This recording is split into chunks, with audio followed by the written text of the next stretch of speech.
A very good morning to you all, friends. My elder brother in the council, C.A. Dheeraj Khandelwal ji, a very dynamic personality, having very strong administrative capabilities, which we witnessed when we organized on October 11 and 12 a national conference on the accounting reforms, in which there were 450 bureaucrats were present from across 25 states in India, and it was all credit to Dheeraj Bhai's administrative capabilities. A council member par excellence is what I would say. I've seen this first-hand experience, and if we could come out with 12 standard in 1 year, where we have come out with 15 standard in 10 years, I think hats off to his administrative capabilities.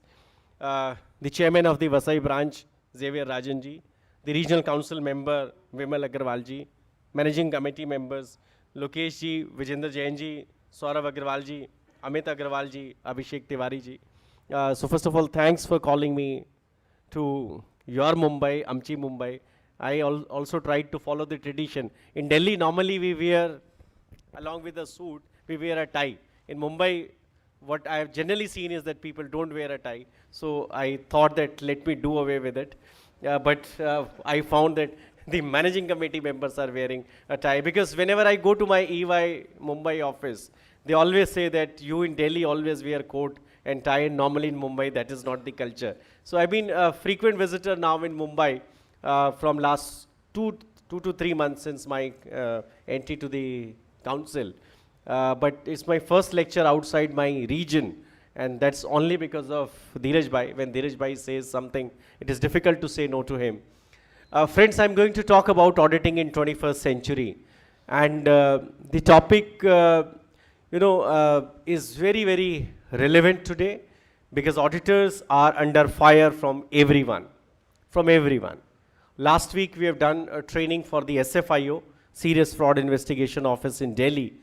And we were just counting the number of regulators who have the love for the auditors. It is the SFIO, Enforcement Directorate, Economic Offence Wing, CBI, RBI, Security Exchange Board of India, NCLT, MCA, NFRA, and then finally our ICI. So at least these many regulators or enforcement agencies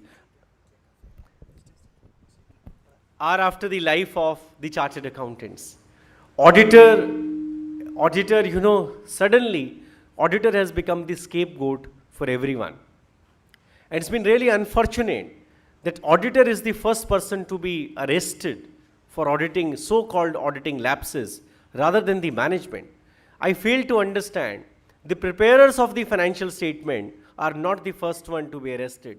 The management is not the first one to be arrested, followed by the independent directors. It is the auditor who is arrested. Whereas in the Kingston Cotton Mills, the judge has said that an auditor is a watchdog. But here, today the expectation is that auditor has to be a bloodhound. So I will not say that the expectations are not correct. अगर expectations society की हैं, तो probably we need to meet those expectations as well. So today expectation gap has become a buzzword, that there is an expectation gap, and expectation gap. Society expects that auditor is the last frontier through which nothing wrong should pass. And we feel that, our role is so limited, how can we do anything? And in between, we have to see how do we manage our professional responsibilities. But this government is going to only increase the auditor's responsibility. Recently, CARO is being amended. Amarjit Chopra ji is the chairman of the committee for CARO, and I am one of the member of that committee. And I can tell you about as many as 24 new clauses are being added to CARO, where the auditor will be required to report. And some of the clauses will actually help plugging the loophole, which, the clients were taking use of, or rather they were misusing. To give you one example, one of the clause may be that the auditor will be required to report that the quarterly stock and debtor statement submitted to the bank are in line with the books of accounts or not. Now all of us know they are always in agreement with books of accounts, right? So there should not be a problem in reporting also. but you know the reality, and that's what the intention is. Intention is to plug this loophole. Similarly, the whistleblower complaints, which were going unnoticed, auditor may be required to report whether he has examined all the whistleblower complaints. And these changes are likely to happen for this financial year itself, financial year 1920. So an auditor has to be more watchful. He has to demand a share of fee. As Dheeraj Bhai said, 1% is reserved for audit fee in the Panchayati Raj institutions and urban local bodies, which we generally don't make use of. And I can tell you, the audit fee benchmarks across the world. In America, audit fees is 0.39% of revenue on an average. If 100 rupees is the audit fee, 39 paisa, 100 rupees is the revenue of the company, 39 paisa is the audit fee. In UK, it is 0.13%, that is 13 paisa. In Italy, it is 0.07%, means 7 paisa. In India, in the public sector bank, because of the bank branch audits, it is 0.145%, that is 14.5 paisa, higher than UK, double than Italy.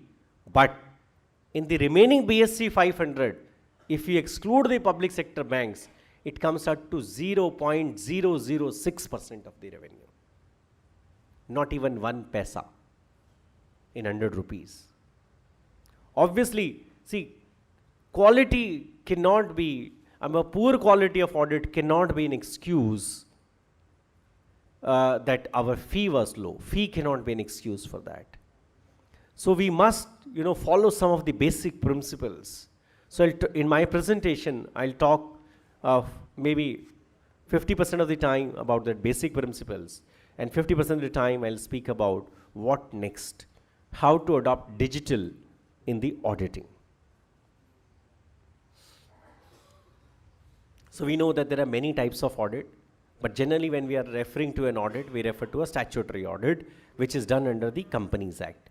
But apart from that, we do internal audit. We also do the forensic audit, where the expectation, of course, is that, we will be able to identify the frauds over there. Typically, if I have to examine a revenue process, then I have identified the role of an internal auditor, statutory auditor, and forensic auditor in the various processes around revenue. Customer background check is not the function of a statutory auditor. It falls into the domain of an internal auditor and a forensic auditor. Customer negotiation, again, internal auditor and forensic auditor. Contracting is all three: internal auditor, statutory auditor, forensic auditor. Service delivery, statutory auditor and an internal auditor. Order from customer, that is PO, or the sales order is a domain of all the three. Confirmation of service delivery, statutory auditor and internal auditor. Invoices raised and receivable recorded, all the three. And collection against the invoice, all the three.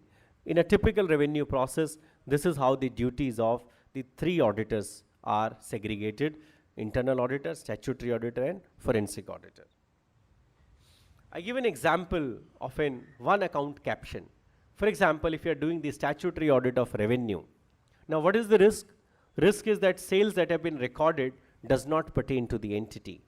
And what are the controls? Have you heard of internal control over financial reporting? Do you give a report on internal control over financial reporting? How many of you do statutory audit of the companies? Can you just raise your hands? Okay. Good number of people. See, in Delhi and Mumbai, if we will not do, then where will we do? Right? Mumbai has the largest number of chartered accountants in India. 8 central council members come from Mumbai. So in Mumbai, this ICFR for the companies, but the fact is, how many of us have read the guidance note of the institute on ICFR? Do you prepare, or have you seen the risk control metrics in ICFR? If you are giving a report on ICFR, does your client has a risk control metrics? How many of you have seen a risk control metrics? Can you just raise your hands? And rest have not seen.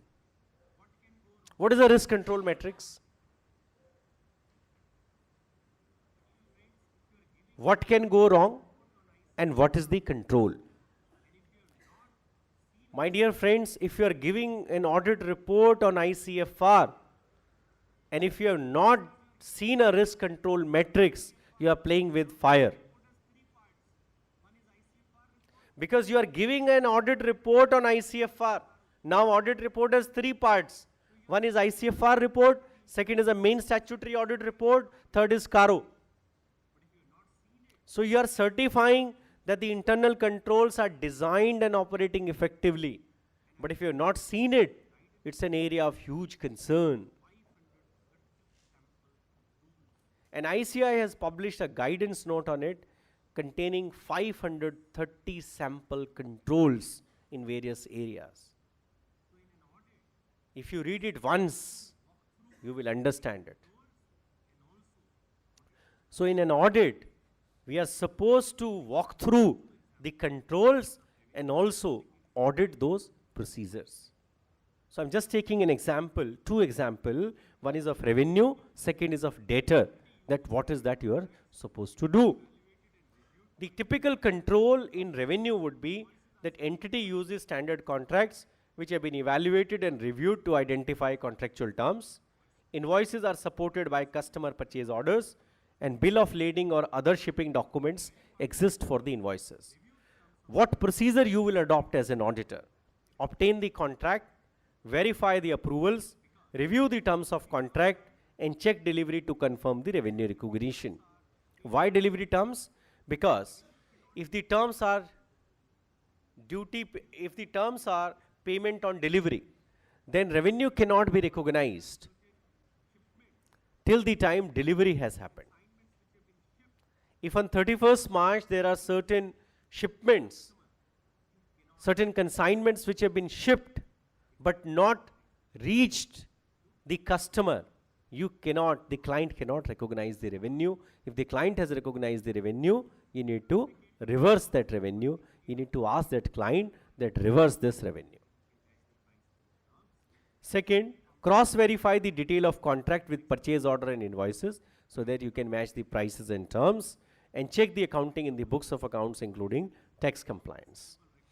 Now when we talk of debtors, then a control is, what is the risk? Account receivable recorded in the books exist, because it may so happen, and it happened in Satyam, that the receivables were not receivables. The bank balances were not there. So what is the control? That you obtain confirmation. And what the auditor will do, he will obtain direct confirmation from the debtors and verify the collection in the bank book and agree to the accounting in the customer account. How many of you obtain direct confirmation for debtors and banks? I can tell you it's a golden rule that you will have to do it. There is no option. You cannot obtain through the client. It is prohibited under the auditing standards. Have you ever seen a financial statement which mentions stock and debtors are as certified and valued by management? Have you seen it? Is it okay? Why not? From the Financial Reporting Review Board, we have published a book, Red Book, on commonly observed errors in financial reporting. It's a 557-page book, Commonly Observed Errors in Financial Reporting. And it is the third volume. Means over 1,000 pages of literature Institute has published that these are the common errors which the auditor make, and this is one of the most common error, where we say in the financial statement that stock and debtors are as certified and valued by the management. That is not allowed, sir. We are the auditors. Either we are satisfied with that certification and valuation. If we are, then we must not mention that. And if we are not satisfied, we must qualify the audit report. There is no way that this statement can go on in the financial statement or in our audit report that stock and debtors are as certified and valued by the management. Not at all. Stop it immediately.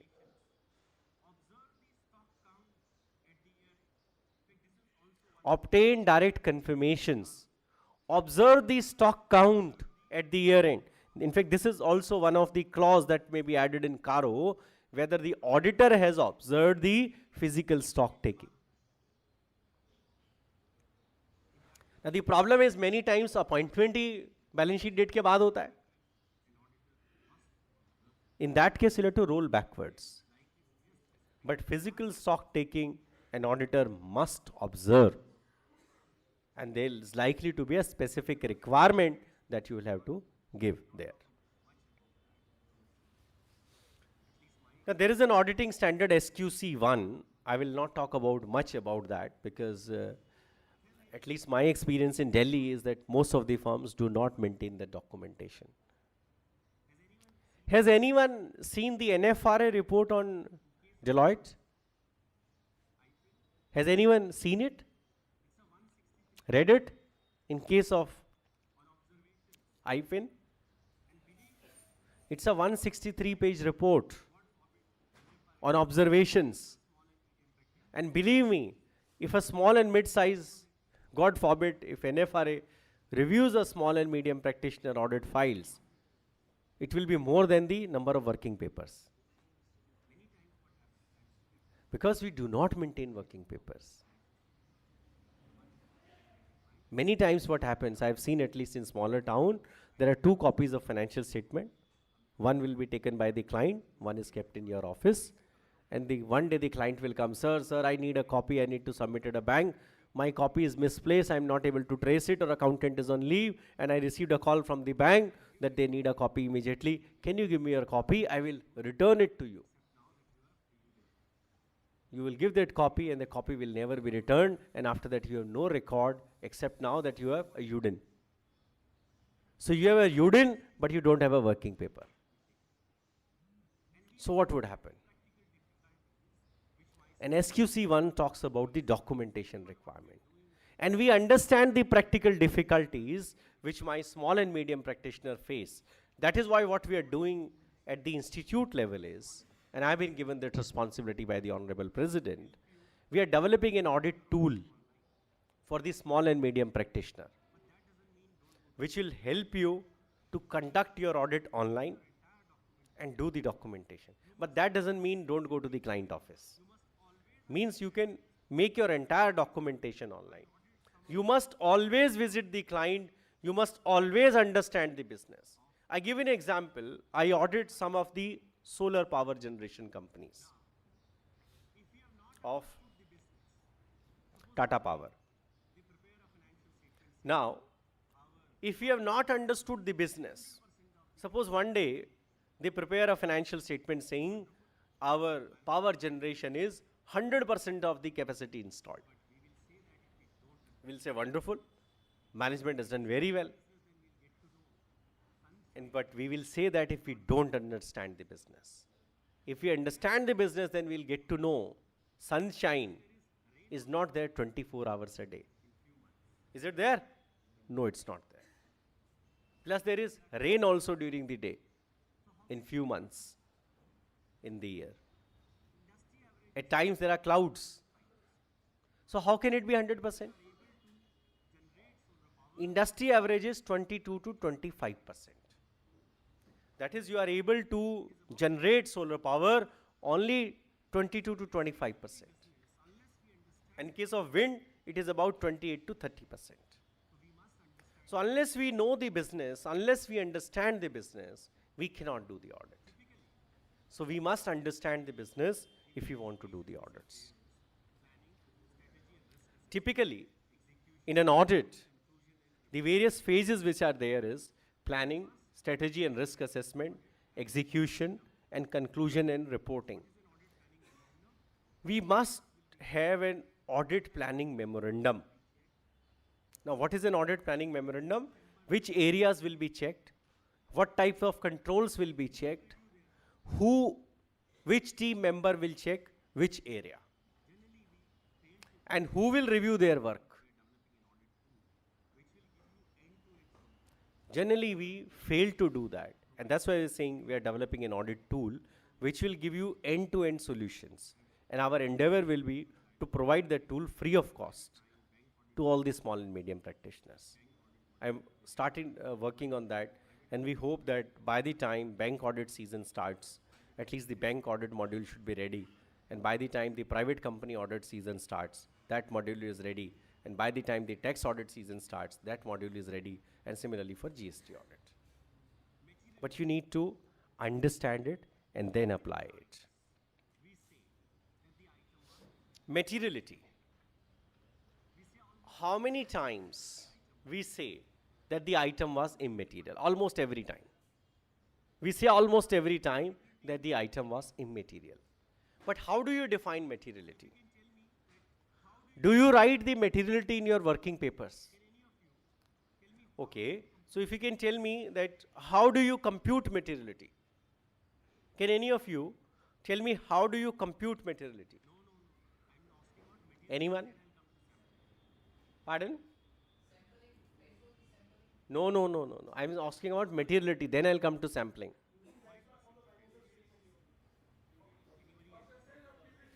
How much? 5% to 10%. Anybody else? Total asset. How much percent? 1 to 2%. What else? Revenue. How much percent? 0.5 to 2%. So all these are very good answers. You should clap for yourselves. So typically there are three benchmarks for determining materiality: asset size, revenue, and PBT. But there's no free choice. Normally when the company is in a construction phase, then we go for assets. And normally we take 1% of asset as planning materiality. When the company is in operating stage, but the profits are not stable, then we take revenue. And if the profits are stable, then we take profit before tax. If we take revenue, normally we take 0.5% to 1% of revenue as my planning materiality, depending on the risk in the financial statement. If it's a listed entity or if the risk is higher, normally we can take 0.5%. Otherwise, we can go to 1%. On profit before tax, normally we take 5% of profit before tax as the planning materiality. Now consider an example. A company with a revenue of 1,000 crores. Right? Now in 1,000 crores, and suppose profits are not stable, and say it's an unlisted entity. You take 1% of revenue as the planning materiality. 10 crore is the planning materiality. Now, what does this mean? When we say 10 crore is the planning materiality, what will happen after that?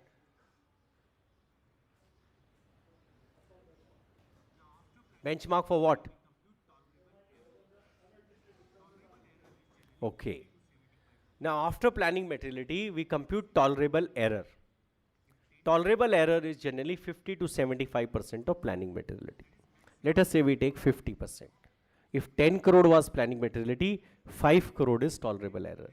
That is maximum we can tolerate an error of up to 5 crores. And then there is an item called SAD, Summary of Audit Differences, which is 5% of planning materiality.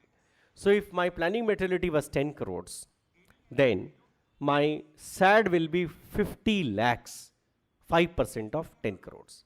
Any error below 50 lakhs, I will ignore. Any error above 50 lakhs and up to 5 crores, I'll take it to unadjusted differences if the management is not rectifying them.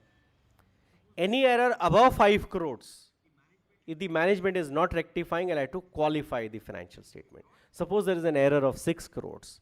If the management adjusts 1.5 crore, I'm fine. So it has to be brought below my tolerable error. And this is not individual errors. For TE, all errors combined together. Means total जो error है, वो tolerable error से ऊपर नहीं हो सकती. If it is there, then you'll have to qualify the audit report. This is how materiality works. And then, this is how we draw the samples also. See, normally when you draw the samples, how do you do it? Generally you take high value items. But that is not the only way of taking out samples. For samples, while you should take high value items, you should also use random sampling. Say for example, when I do an audit in my firm at EY, all items above TE,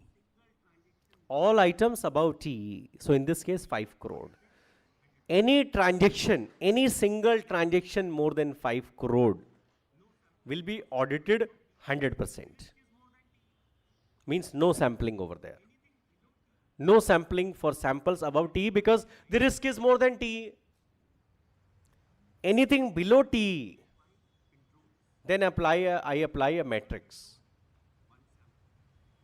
And I also look at my controls. If it's an annual control, 1 sample. Quarterly control, 1 sample. Monthly control, 2 samples. Weekly control, 5 samples.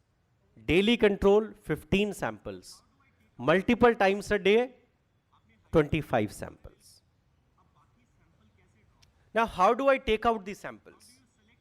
आपने high value item तो सारे ले लिए, अब बाकी sample कैसे draw करें? How do you select the samples?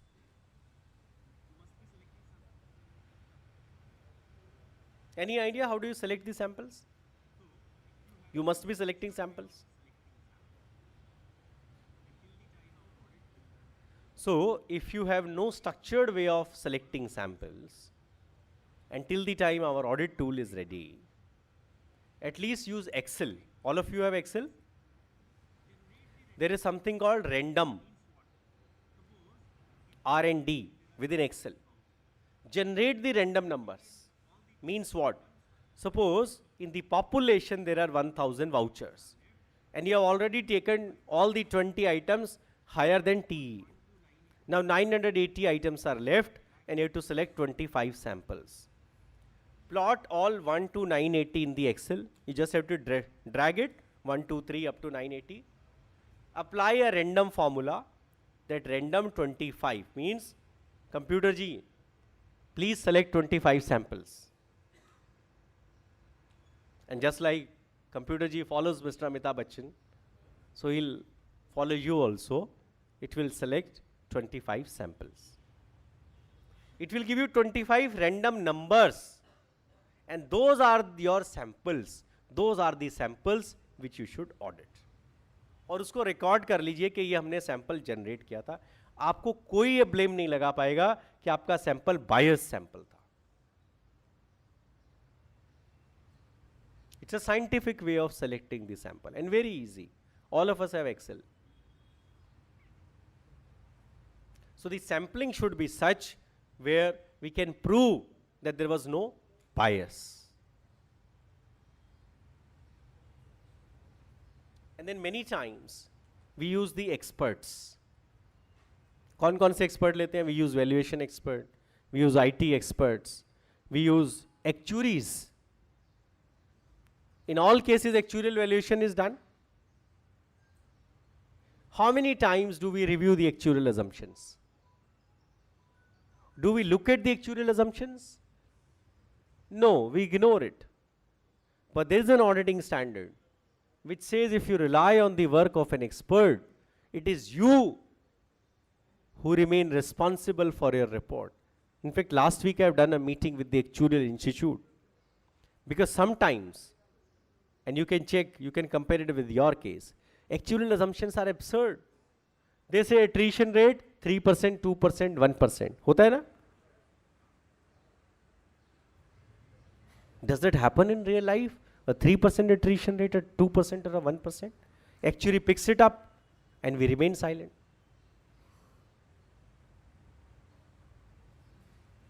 But that does not absolve us of our responsibility. So I have taken it up with them that please make your actuaries responsible. So they have an actuarial standard, practice standard number 27. And they have said we will come out with an announcement that actuaries have followed the practice standards. And if they don't, then they are responsible. Plus, we should also obtain an independent certificate from the actuaries. That is, they had no relation with the company for which they are providing an actuarial certificate. This can be included as a part of actuarial evaluation report itself, but this should be done. And I have advised the Actuarial Institute president, who is based out of Mumbai only, Mr. Sunil Sharma. So he has said he will look into it, and I hope that they will announce it. But we remain responsible.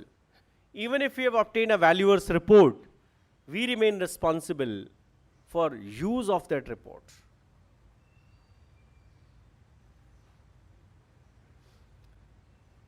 Now, while issuing the audit reports, there are 4 types of opinions: unqualified opinion, qualified opinion, disclaimer, and an adverse opinion. Generally, we use emphasis of matter and qualified opinion interchangeably. कि EOM डाल दिया ना, अब qualification की जरूरत नहीं. They are not substitute. EOM is different and qualified opinion is different. Please use them appropriately. Now, some of the myths about audit. Myths and the realities.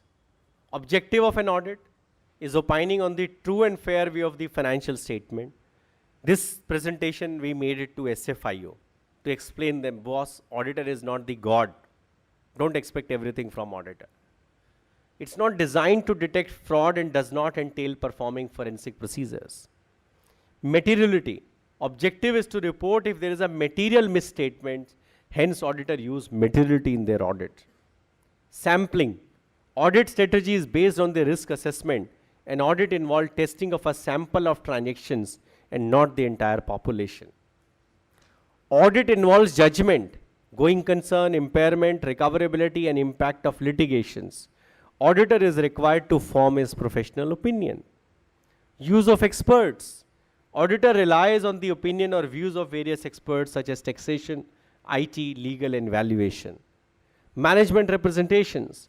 Obtaining management representation is fundamental to the audit process. But ऐसा नहीं हो कि हर चीज का management representation है. एक representation पर ये भी ले लो कि accounts are true and fair. Group audits. So because of our SA 600, we can rely on the component auditor work. And audit is the 4th line of defense. First comes the management, the risk management, audit committee, and board of the company. They have the primary responsibility for truth and fairness of the financial statements. Now, friends, with this theme, we have a peer review board and we have a quality review board. Now, quality review board does verify the files, your audit files, on a sample basis. It has come out with its report for 2018-19. In 38% cases, it has said files are generally acceptable. In 55% cases, it has said improvements are required. And in 7% cases, it has said significant improvements are required.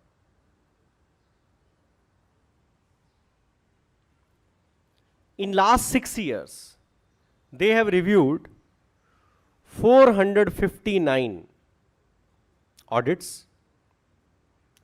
174 they identified as generally acceptable. In 255, advisory was issued to audit firms for quality improvement.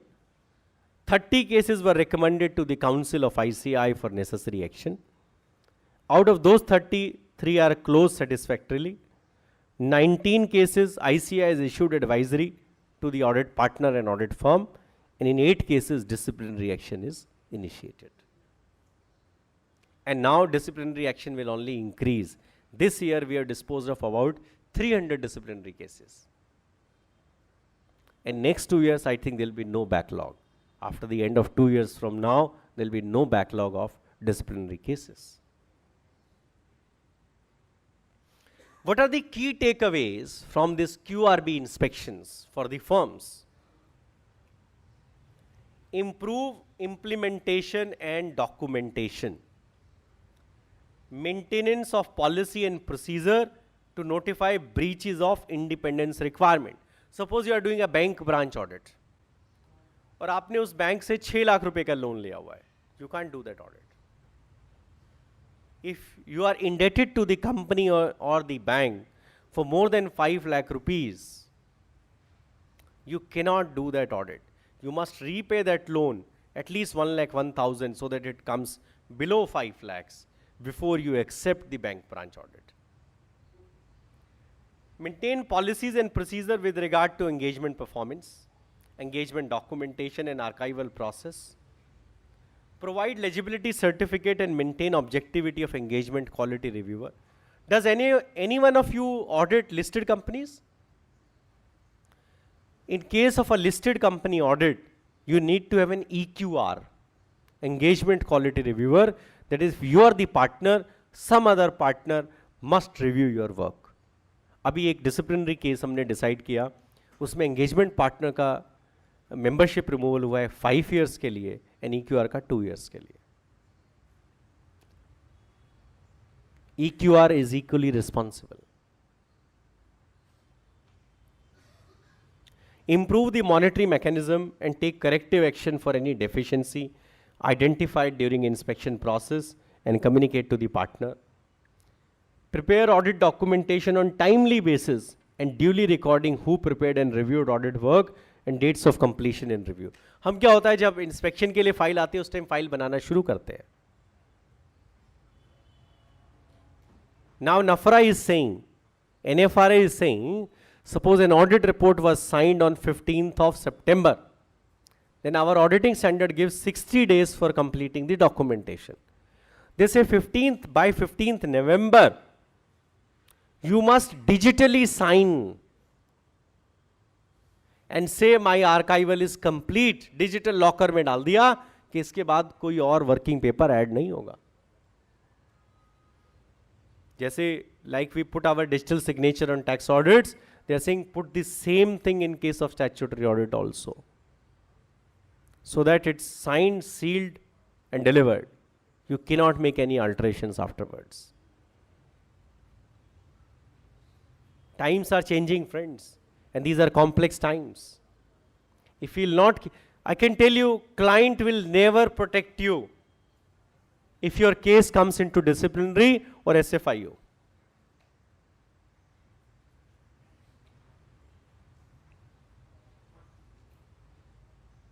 Prepare audit documentation to understand nature, timing and extent of audit procedure as per relevant laws and standards on auditing.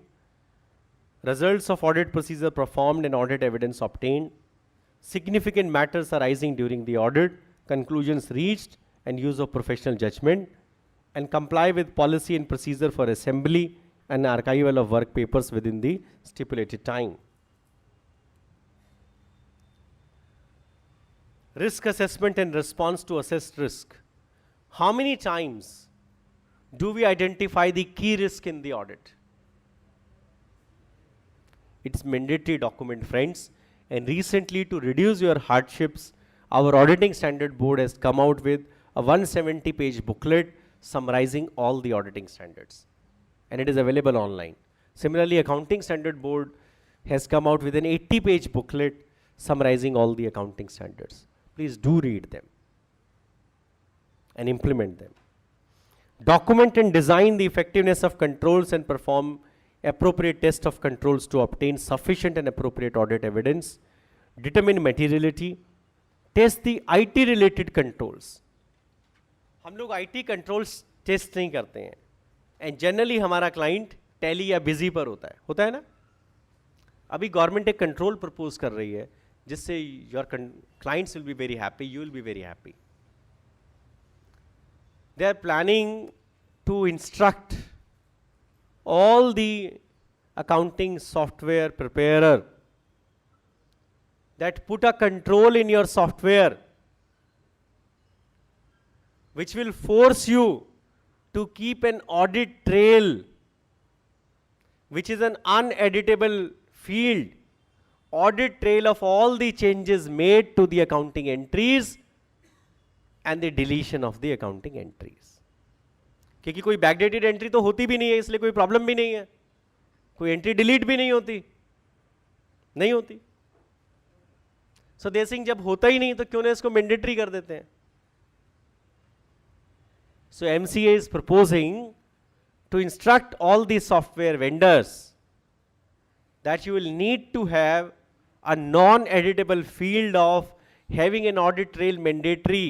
ये नहीं कि tally में सारी entry audit से एक दिन पहले हो रही हैं या एंट्री डिलीट हो रही हैं, पूरी की पूरी कंपनी डिलीट हो रही है। एंड जिस तरह से यूडिन का सबसे ज्यादा फायदा चार्टर्ड अकाउंटेंट्स को हुआ, अगर ये हो जाएगा आई थिंक चार्टर्ड अकाउंटेंट्स की लाइफ सुखी हो जाएगी। Chartered accountants will be the happiest lot because we have no interest in it. It's the client which puts pressure. We must not succumb to that pressure. And I think if this comes as a law, this will be a very good law to have.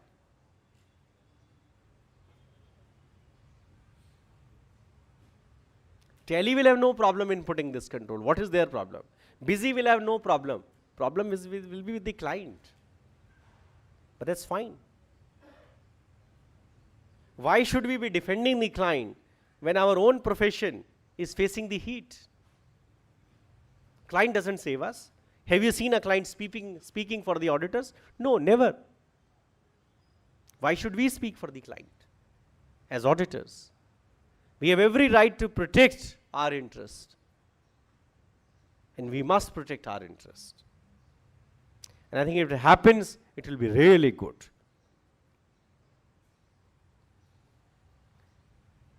So there are, these key takeaways: appropriately identify the risk of material misstatement, evaluate the adequacy of the work of the internal auditor, maintain control over external confirmation requests, design and perform audit procedures that are appropriate in circumstances for obtaining sufficient appropriate audit evidence, select the sampling in a manner which will take away the biasness, perform analytical procedure, evaluate the assumptions made by the experts, and then prepare your audit report. Now I come to the next part of my presentation, which is about digital. I'll take about 15-20 minutes on this part, which is the future of audit in 21st century. We are already into 21st century. It takes 2 years to generate 90% of all data in the world which is in existence today. 2 साल पहले तक जितना data था, आज जो data है उसका 90% पिछले 2 साल में हुआ है. It takes 2 weeks to watch all YouTube videos uploaded by all users in last 3 minutes. 3 minutes में इतने वीडियोस अपलोड हो सकते हैं, हो जाते हैं YouTube पे कि आपको देखने में 2 वीक चाहिए. It takes 2 days to create as much information as we did from the beginning of the time until 2003. जब से मैनकाइंड बनी है तब से लेके 2003 तक जितना डेटा बना है, आज उस डेटा को बनाने में 2 दिन लगते हैं. It takes 2 minutes for 408 million emails to be sent. 40 crore email जाती हैं हर 2 मिनट में. 3.6 मिलियन फेसबुक लाइक्स होते हैं 2 मिनट में. 556,000 ट्वीट्स होते हैं 2 मिनट में. और 400,000 फोटोज अपलोड होती हैं फेसबुक पे 2 मिनट में. Data explosion is fueling the digital disruption and no longer you own or control. आप सोचेंगे मुझे ही पता है, गूगल करेंगे ना, क्वेश्चन आधा ही लिखेंगे, पूरा बाकी का क्वेश्चन अपने आप आ जाता है. And it's a major source of organizational risk. अभी एक रिपोर्ट पब्लिश हुई थी, why doesn't the auditor know if the whole world knows. आपको लगा अरे ये तो प्रमोटर ने मुझे ही बताया है, पता चलेगा वो तो इंटरनेट पर डला हुआ है. कैसे डिफेंड करेंगे? Disruption, lot of disruption is happening through digital. We must stay connected, automated and act smart.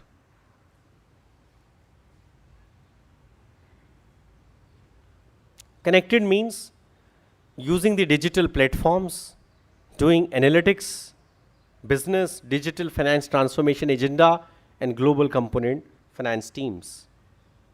I give an example of analytics-driven audit. In this sheet, there are 5 things that I'll talk about.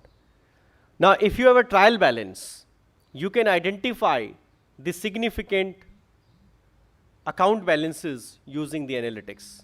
For example, you can plot all the balance sheet captions and all the P&L captions, and then ask your analytical tool, which I understand that today most of you don't have, but as I said, we'll provide it. As large firms, of course, we are using it, so I've taken it from EY only. Now, what you can do with digital? You will ask Computer Ji, please tell me the account balances having balance more than this, or please give me at a click of a button all the sales invoices with negative value, or please tell me which person in my company is so hardworking that he does all the entries in midnight, or who works only on Sundays and posts entries only on Sundays, or works only on holidays, or which is the most loyal person in my company who, although is posted in HR, is doing accounting entries. And data analytics will give you the data at a click of a button. You just have to plug and play, that's all. You just have to define what you need and it will be given. Some of the vendors I talked to for this audit tool, I have interviewed 4 vendors, and I'm talking on these lines. That apart from audit documentation, I need these audit tools for my small and medium practitioner. Although I'm working in a large firm, but I can tell you, for this audit tool, I've taken 4 partners from, one each from all the big 4, who will give their lot of time for development of this audit tool, free of cost for the institute. Another field could be JE postings. So this, journal entry looks very simple, but is a very useful tool for manipulating the accounts. Through one journal entry, you can change the entire profitability. Pass an entry, Mr. X to sales, 500 crores. That's all. If you are not increasing your cost of goods sold, profit is increased by 500 crores.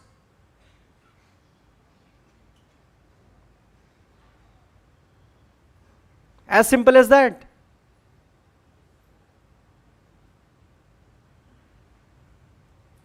And then financial statement close procedure for this late entries which I said, and you can also analyze interest income and expense. These are some of the simple applications of data analytics. Pretty simple.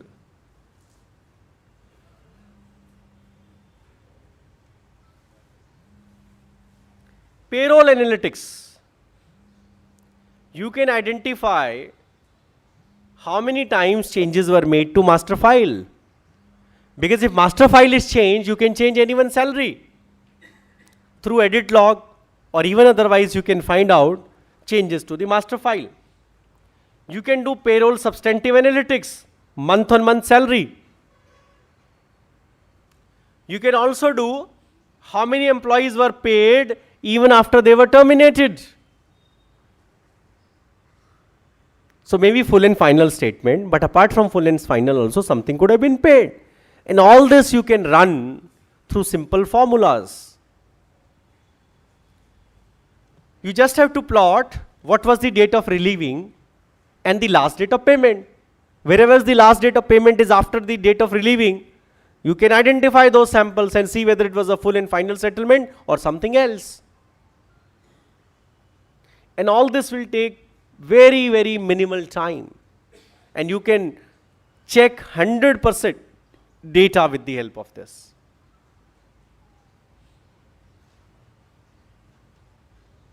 Automation.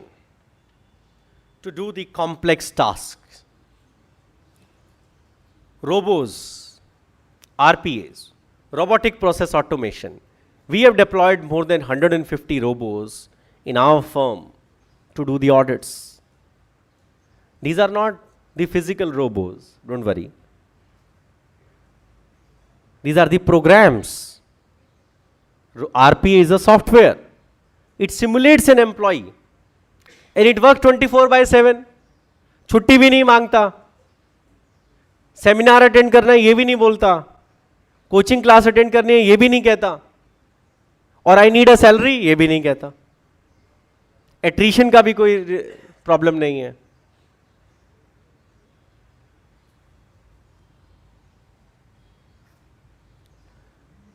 So, robos can do a lot for you. Lot. Just like robos are used in cardiac surgeries, neurosurgeries. Da Vinci does the heart surgery with a very high level of precision. Dr. Naresh Trian is using it from last 10 years. Similarly, we use robos for high level of accuracy. We use drones for stock verification. अब boiler है, boiler के अंदर कौन जाएगा? Drone तो ऊपर से देख सकता है. और where the stacks are very high, अब फायर ब्रिगेड की लिफ्ट को थोड़ा ना बुलाओगे. But you can use the drones. अभी तो दिल्ली में when there is protest was there against the citizenship amendment act, Delhi police has used drones.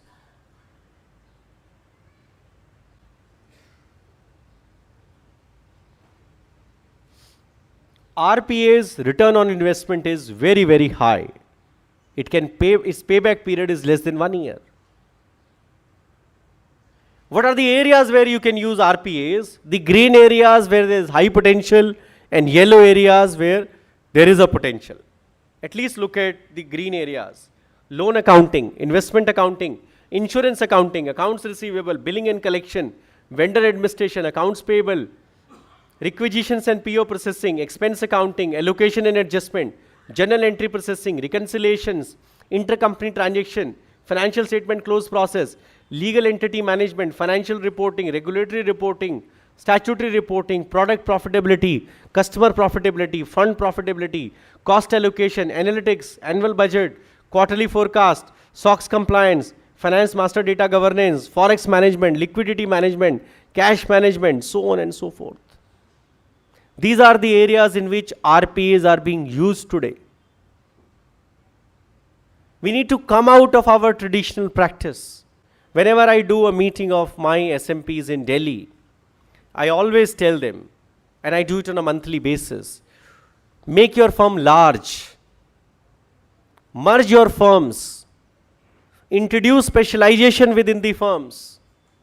If you specialize, you will get 3 or 4 times the fee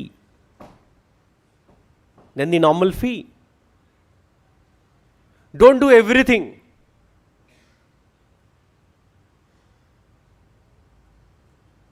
And must embrace technology. There is one practitioner in Jalandhar who is a CA and is an IT expert. He has made GST software. He gives it free to chartered accountants. And still he has made 5 crore rupees from the sale of that product to companies. It's an excellent software. Embrace technology. Have IT specialists in your firm. At least 10 areas I have identified where RPAs are being used. Accounts receivable processing, accounts payable processing, operational finance and accounting, standard journal entries, bank reconciliation, account reconciliation, intercompany reconciliation, financial review preparation, regulatory reporting, and financial planning and analysis.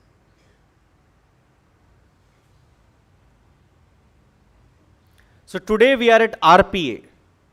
अभी तो RPA भी 99% chartered accountants ने adopt नहीं किया, जबकि our institute is the first institute to have a digital accounting and auditing standard board. First institute in the world. And now we are taking it global, GDAB, Global Digital Accounting and Auditing Standard Board. Our institute has come out with a digital competency mapping framework. I don't know how many of you have seen it, but European Union has seen it, and they have asked for a license of the same so that they can use it in Europe. Your own Institute of Chartered Accountant of India has developed it. Digital competency mapping framework, where you can give scorecard to your own firm that how much digital savvy is your firm. For each yes, there is 1 mark. For each no, there is a 0 mark. And you can find out score of your team, of your firm. And then we'll go to machine learning, then to cognitive, and then to artificial intelligence. Smart, blockchain, machine learning, virtual reality, speech recognition, cloud computing, sensors, data storage, processing power, robots, drones, nanotechnology, biotechnology, energy storage, mobile devices, and 3D printers. So today, you can cover 100% data in your audit. 100%. You can move beyond sampling. So tomorrow's finance and audit is connected, smart, and automated. What's next? From the current tool, we must move to analytics, then to mobile apps, cybersecurity, risk scanning, centralization, RPAs, drones, predictive analytics, machine learning, NLP, NLG, artificial intelligence, and blockchain, and continue the journey thereafter. I just give you 1 or 2 screenshots of how we use it. We have a Canvas, which is an audit documentation tool. And then we have an analytical tool suite, which is Helix, which does the best of the analysis. And Atlas, which maps entire industry knowledge across the world. So innovation is at the heart, and it must be the same for all the chartered accountants. I was very happy yesterday. I was sitting with 2 of my IRS friends in Mumbai, and that person was speaking so high about ICAI. He's an IRS. And we were comparing Cost Accounting Institute, Company Secretary, and ICAI. He says ICAI is gold standard. I was so happy. An external person, a bureaucrat, saying ICAI is gold standard. But are we living up to the expectation? Answer is no.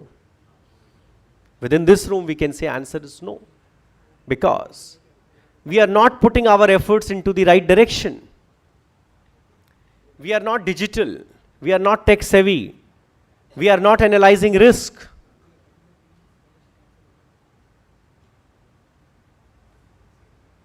And as SMPs, I can tell you, you must spend 10 to 15% of your time for marketing. Marketing yourself. Don't sit in your office. Go to the client. 10% time for learning and 10 to 15% time for marketing.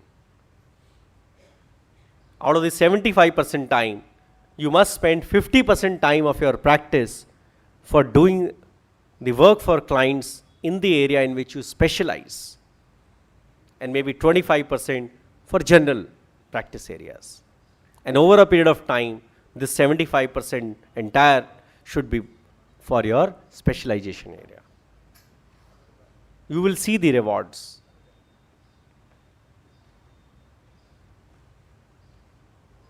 So friends, this is all from my side. If you have any questions, I'll be happy to answer. Otherwise, thank you very much for your patient hearing. Thank you.